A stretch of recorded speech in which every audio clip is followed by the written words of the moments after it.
होली में जब तू भेटई बुरा बीना होली में जब तू भेटई बुरा बीना अरे बिजलिया छोड़ाई खुशी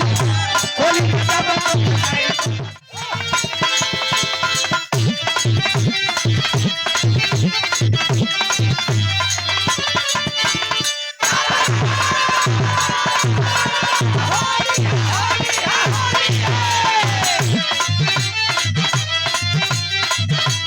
और करके ये होली है भैया तुम जगह छोड़ना आगे पीछे प्रधान जगह आगे पीछे छोड़ा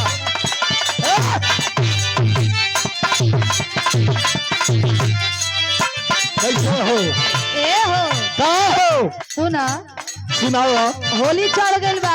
अब ही कहे के बा होलिया चढ़ गई बा बुढ़वा लोग करो अपन बना था होली आवाज गइल बड़ा लगता सुना हमारी बात सुना हाँ सुनाओ तो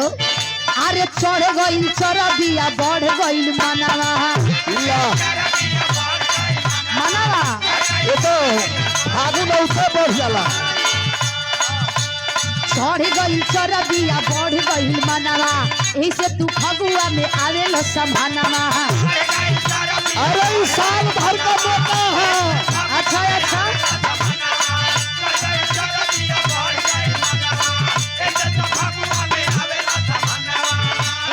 अरे चढ़ गइल चरबिया बढ़ गइल मनावा यही से तू फगुआ में आवेल समानवा हमरा के टच करे पहिब तू सब बबुआ हो तू का कहलू है हमरा के टच करे पहिब तो सुन ना बाबू हो तू कभी ना होली में जब तू भेटई बुरा बीना होली में जब तू भेटई बुरा बीना अरे बिजलिया छोड़ाई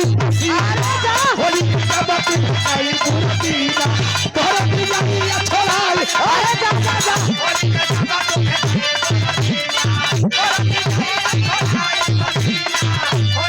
हमारे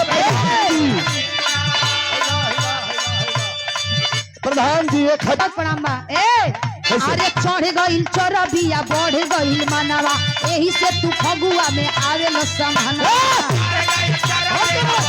बढ़ गइल बा हां राकेश फौजी धन्यवाद धन्यवाद अरे चढ़ गइल चरबिया बढ़ गइल मनावा अच्छा। यही से तू फगुआ में आवेल समानवा अच्छा। आ हमरा के टच करे पहिब तू सुनिला अरे। बाबू हो कभी ना ऐसन का है ऐसन का है हमरा के टच करे पहिब तू सुनिला ना बाबू हो कभी ना होली में जब तू भेटई बुरा बीना होली में जब तू भेटई बुरा बीना अरे बिजलिया छोड़ाई खुशी होली में जब तू भेटई अरे बिजलिया छोड़ाई पसीना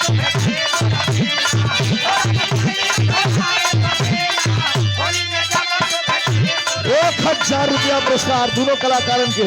हमारे दिनेश प्रधान जी के द्वारा बहुत बहुत धन्यवाद बोला ए बालू ठेकेदार देवा था ना बालू ओनेरा बोलवा दे हुआ बालू ठेकेदार वीरेंद्र यादव जी के द्वारा पुरस्कार मिले रहा जब से चढ़ल बा फगुनवा तब से निकलत बाड़ बहरे जय हो ऊपर करा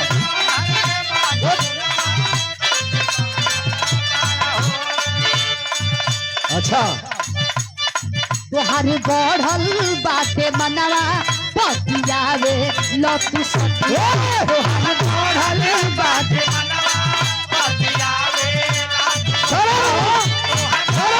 अच्छा अरे बाबा जब से चढ़ल बा फगुनवा तब से लगला एने भटके जब से चढ़ल बा फगुनवा तब से लगल एने भटके तोहार बढ़ल बाटे मनवा पतिया बंद कर दे हल बा फगुनवा तब से लगल एने भटके अच्छा। तोहार बढ़ल बाटे मनवा बतियावे न तू सटी के अच्छा कैसे कैसे कैसे कैसे हमारा के टच करे पई तू सुन लो बाबू हो कभीना अच्छा अच्छा अच्छा हाँ बोलो बोलो हमारा के टच करे पई तू सुन लो बाबू हो ये कभीना ए! होली में जब तू भेटाई बुरा दीना हाँ, भेटाई। होली में जब तू भेटाई बुरा दीना अरे दीना छोड़ी पसीना होली में जब तू भेटाई बुरा दीना अरे जा जा शहर से ना छुटी अरे हेकर जवाब दे दा बोला अरे बाप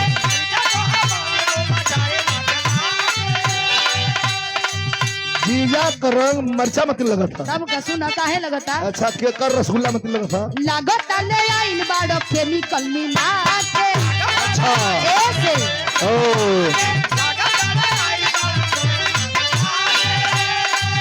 अरे फगुओ के दिन के हु करे लगा यही से अपना जीजा जी संगे कर तारू जई से काहे गलावे लूना हमके बोला के अच्छा अच्छा अच्छा काहे गलावे लूना हमके बोला के ए आहो अरे जीजा तोहर रंग रंग रंग जीजा तोहर रंग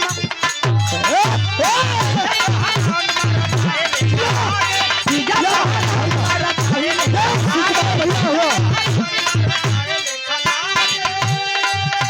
दिनेश प्रधान के सम्मान में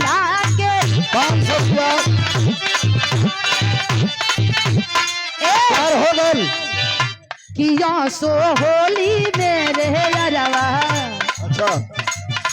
किया सो होली मेरे अरवा हई फलाना बुफरा धैली किया सो होली मेरे अरवा हई फलाना बुफरा सुना सुना सुना तोहर हो गल तो है सुना हमार जवाब दा हाँ हाँ बोला बोलिए बोलिए मनोज सिंघा का मंच पे आ जाए आखिरी लाइन भौजी बता दा कौन खेल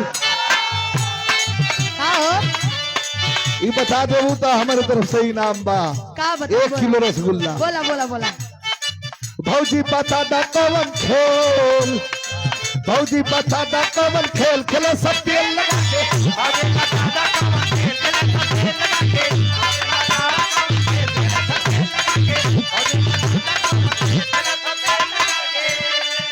और हमारे प्रधान